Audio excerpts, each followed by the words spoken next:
In this video, I want to say a few words about playlisting. Okay, so obviously playlist is a very popular word in the industry at the moment, and a lot of that kind of sentiment is coming from record labels and what have you.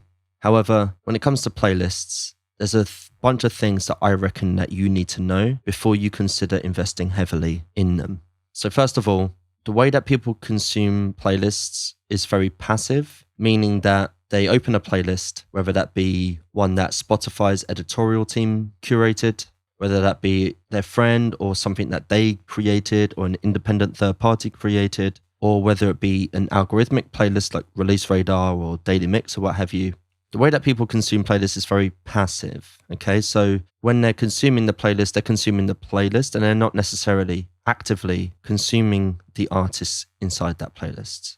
Following on from that, there's not really any relationship between you and the user when they're just hearing your song on the playlist. You can get onto a bunch of playlists and get a bunch of listeners, and people will hear your song, but they won't necessarily even know that you as an artist exist. They won't necessarily hear or see your name or be exposed to your brand in any way. On a playlist, you're kind of a commodity. You are just a sound recording amongst many other sound recordings.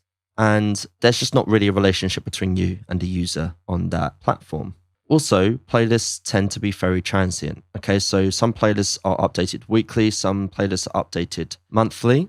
So if you get on a playlist, you'll probably only be on it for a week. You'll probably only be on it for a month, which is fine. You might get a spike of listenership. You might get a spike in monthly listeners or what have you. But then it plays out, right? Then you kind of fall off the playlist. You get taken off the playlist because it gets updated. And then you're kind of back to normal, all right? Maybe you got one or two extra monthly listeners. That's fine. But when you're thinking about how heavily you're investing in playlisting, or playlist services or whatever it is, be in mind of the very transient nature of that.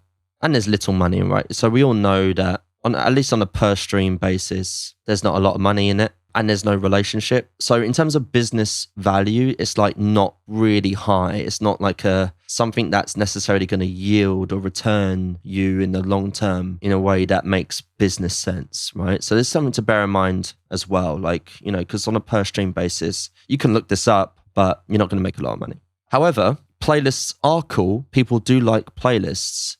And one alternative or one supplement for your marketing strategy is to actually create your own, because people like playlists, right? So what you could do is that you could build a lot of brand by making your own. And you can make your own ones with you on the cover photo of the playlist or a friend of yours on the cover photo. There's not really a limit to what you can do with this. If your music belongs to a certain genre, you might make playlists around that genre and you might choose to feature your music in there as well if it fits. That might help. But making your own playlist is a good way to kind of express your brand and add more value to your audience whilst doing little work to do that. You can just create them on an ongoing basis. Another version of this is that you might create a playlist of your influences, like your favorite artist. You might also make playlists to support your peers, artists at your level, and you're building them up. It's a very good way to promote yourself as well. Like promoting others is a great way to promote yourself.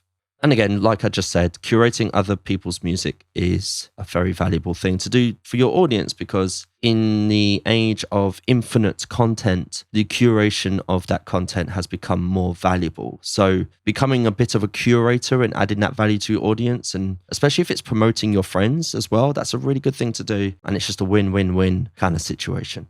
Okay, so that's everything I wanted to tell you about playlisting. Playlisting, again, it's a very common word. Like if you Googled, music marketing strategies, I'm pretty confident that 9 out of 10 of them will tell you to go all in on playlists. I don't believe that it's as valuable as everyone thinks it is. I believe it's valuable to the record labels because that's currently how they're making their money, because they're very heavily invested in Spotify and they, have a relationship with Spotify. As an independent music artist, I don't think that automatically means that what the record labels are doing should be what you do as well. You have two very entirely different business models there. A record label only needs a small percentage of the master recordings that it holds to be successful. You need you to be successful. Okay, so focusing on your brand and focusing on building a direct relationship with your audience is the way to go. Hope that was useful, and I'll see you in the next video.